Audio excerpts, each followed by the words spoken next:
Hello and welcome to the channel.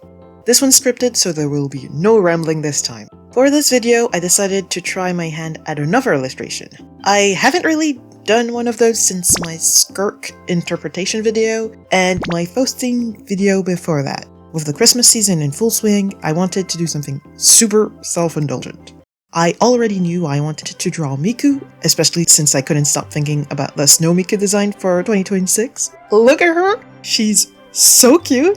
But I didn't want to draw just Miku, you know? Gotta stay on brand and throw Genshin in there. So I decided I was also gonna draw Capitano.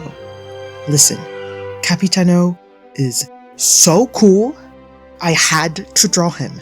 He's completely outside of my usual style and comfort zone. I can't not draw him. The contrast between him and Miku would look so funny. The fact he was canonically invited to Sandrone's tea parties alongside the Harbinger ladies also means he's canonically one of the girls. In preparation for the illustration, I did a few thumbnails on paper because I apparently didn't have the patience to do it digitally. I knew I wanted Miku to be in the front and for Capitano to have some of her accessories on him from the get-go. It was mostly deciding on the poses, the character placements, and whether the canvas would be horizontal or vertical. I did briefly play with the idea of adding chibi of the matching Krypton Vocaloids inspired by their Nandroid figures, and chibi of the Harbingers inspired by the Blind Box figures. But I scrapped the idea. I felt like it would make the illustration a little crowded and also longer to draw. So it would be just Capitano, Snow Miku, and her little bunny companion, Rabbit Yukine. After a few more thumbnails, I decided to go with this one. It just felt like it had the right vibe for what I had in mind, with Snow Miku holding the little cookie shaped like a locket shaped like a heart, shapeception, and Capitano kind of gingerly holding the little wand key that goes with it. I jumped into Procreate and basically started sketching based on my thumbnail. I moved to the line art fairly quickly, starting with Miku. It was basically a breeze until I got to the hand, which, as always, was a nightmare, but a quick little reference helped with that. After Miku was done, I moved to Capitano, who took a lot longer. He's got a lot of sharp edges with his helmet, and I really wanted it to look good, so I took a good long while on it. Same with his everything, honestly. At some points, I decided to move them all slightly lower and to the right, so I had to redraw some stuff. I finished drawing Capitano, and because the composition was a little unbalanced, I moved Rabbit Yukine from Capitano's right shoulder to his left. Because I'd worked so hard on Capitano's line art, I actually drew his hand holding the key wand on another layer just so I was 100% sure I was erasing the correct parts. Once that was all done, it was time for the colors. For this illustration, I decided to go for a cel-shaded look with minimal rendering, so I started with the base colors. I added any patterns, gradients, or little details on a new layer as a clipping mask. Because I never like having too many layers, I did end up flattening the two layers together once I was done. With Miku done, I moved to Capitano. I decided to forego my usual everything on the same layer method and put all the base colors in a layer under Miku's to make things easier for myself. Since Rabbit Yukine was on his shoulder, his colors were on Capitano's layer as well. Just like with Miku, I added gradients on a new layer before moving to the shadows. I started with Miku with another clipping mask set to multiply and just did my thing, picking different colors based on which part I was shading. I did end up softening the shadows a bit with Procreate's smudge tool like I do for my usual rendering, so this isn't as much of a cel-shaded look as I initially planned. In a new clipping mask set to add, I added all the shiny bits in her hair as well as her clothes to add a bit of texture. Just like with shadows, I did use the smudge tool to make it softer, specifically for the clothing. Rabbit Yukine got the same treatment. He was quite a bit simpler, so not much to say about that.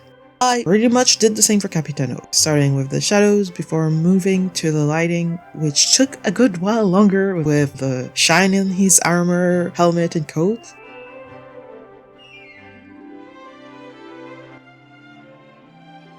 Once all the color and rendering was done, I added some pink to Miku's left arm, to the back of her pigtails, and between her and Capitano to simulate atmospheric perspective and add a bit of depth.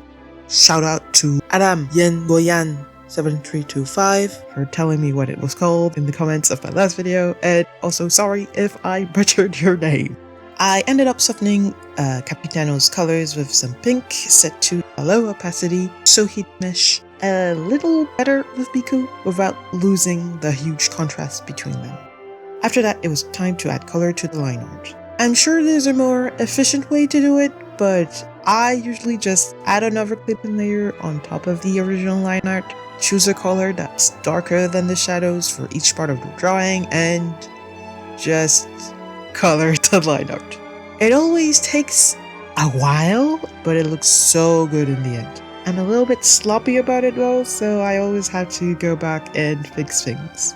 Once the line art was done, I slapped a big blue background, added some pink and purple gradients on top, drew some cute little music notes and hearts and all that jazz, added some glow by copying the layer, blurring it, and lowering its opacity, and then I added chromatic aberration to the original layer so it stands out a little more against the background. I added some bokeh on top of the whole piece, and also slapped some chromatic aberration onto said bokeh for that cute little rainbow look, and I was basically done. Okay, not completely done. I did spend a few more hours polishing everything on another layer, making sure it all looked nice and crisp, but that usually isn't super easy to show in the speed paint, so I'm skipping that.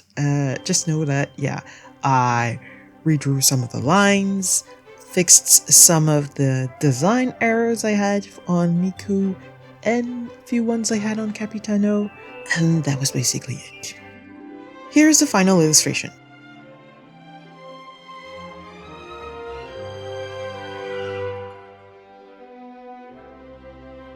I don't know about you guys, but I think this looks amazing.